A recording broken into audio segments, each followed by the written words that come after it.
All right, and our next team is Everton. So they've had a really interesting window, actually. We've got three players coming from Barcelona: Yerry Mina, Andre Gomes, and Lucas Digne. Richarlison, obviously, from Watford, and Bernard finally coming to the Premier League. He's been linked a lot. He's a free transfer, actually. So they had a shambles last year. Absolutely disastrous in the window. So this year's got to be a step up, hasn't it? You would like to think so. But I remember at the start of last season, everyone was saying how well they were going to do.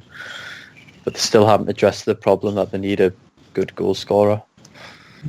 I think they've brought in some good players, but they've still got a couple of areas where they just haven't addressed the problems. Like in the middle of midfield, they need some energy in there. And Andre Gomes had a horrendous time at Barcelona. He barely ever played, and when he did, he was pretty poor. He's not really played that well since he left Valencia. And again, like you said, there's no replacement for Lukaku. Still, 3 transfer windows later. Yeah, I mean, Cenk Tosun started to pick up a little bit last season, but we're yet to really be convinced.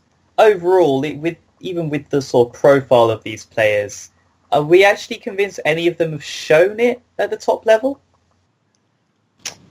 No, definitely not. Digne, he was at PSG, got shipped out. Went to Barcelona, now he's getting shipped out of there.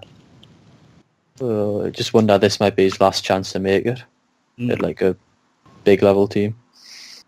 I think an important thing for Everton is if you look at the back four over the last few years, a lot of them are still surviving from even David Moyes' era, and I think now we're seeing the likes of Yerry Mina, Lucas Digne. I think they've needed defensive reinforcements for a few years now. Yes, the Michael Keane project probably hasn't gone as successfully as they'd want it to be.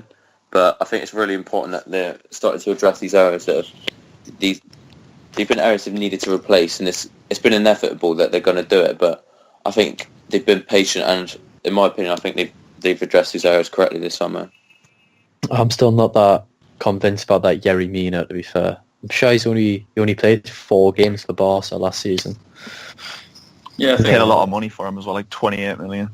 I think just shows that Marco Silva knows the players he wants. I mean, 40 million for Richarlison, who didn't score or do anything, to be quite frank, like 20 plus games towards the end of last season for Watford. So that Yerry Mina, he's just built a reputation. Like everyone started to look at him once he scored against England. Yeah, exactly. Like, I can't remember him doing any great defensive things. I just remember him being well in the opposition box. I think, to be fair though, if you look at Everton's defensive options, like they couldn't have done a lot worse. I think he's better than Funes Mori. He's better than Jagielka. Like Jagielka is 37, and he's still getting in that Everton team. Yeah. So I think they've needed a new centre half for a while, and I think obviously there's a lot of scepticism around him, but you know it's a gamble worth taking. Yeah, you never know. Should have went after Gary Cahill, man. With all the English Brexit player, that's what we need. Yeah, and obviously they've Ashley Williams has gone out on loan as well, so they've cleared a bit of that deadwood out. Funes Mori's gone, Rooney's gone, Robles, who else? Miralas. So they are starting to just ship some of these deadwood players. Yeah. Are they unbalanced in some areas though? I'm looking at Richarlison and Bernard are probably quite similar positions, and Lookman apparently is going to have a big season there. But they all strike me as being sort of left side of the pitch, attacking players. So is the balance still a little bit off, would you say? And Balassi as well. And Walcott. I'm not sure, because I think last season we've seen a lot of it with them utilising 3 attacking midfielders, and a lot of it, and they become very slow, sluggish and lethargic. There's no tempo to it, and I think the likes of Richarlison and Bernard, and even you could argue Theo Walcott to a certain extent, they had that bit of dynamism, that bit of pace that they're probably lacking last season. So I think it depends on the way you look at it, but I think Everton's had a good window. Yeah, definitely had a good window. Do you think if anyone's going to break into that top 6 that everyone talks about, are Everton the most likely to this season, would we say? Yeah, but I still think they've got no chance of doing it. I think before the last few weeks, I would have argued maybe Leicester probably best suited to it, but some of the signings they've pulled out in the last few days, I think Everton are definitely the strongest of that bottom 14 of the Premier League, if you will. So it's a tie up between them and West Ham. I still think West Ham have got quite a long way to go. We'll definitely talk about them later.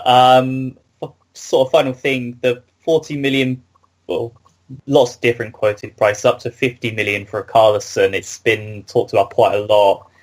Are you guys thinking that could turn out value for money, or have they been just robbed out of some money there? I think they've definitely been done over. It might come good, but I still don't think it'll be £40 million worth of good. It just reflects how inflated the market is, really, doesn't it? I mean, like with the likes of Adama Traoré going for up to 20 million.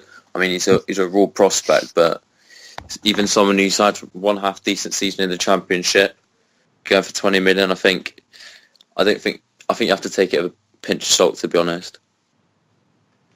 The cost of a transfer at the moment is it's a little bit meaningless. So you just pay what you have to, and everyone can do it because everyone's got loads of money.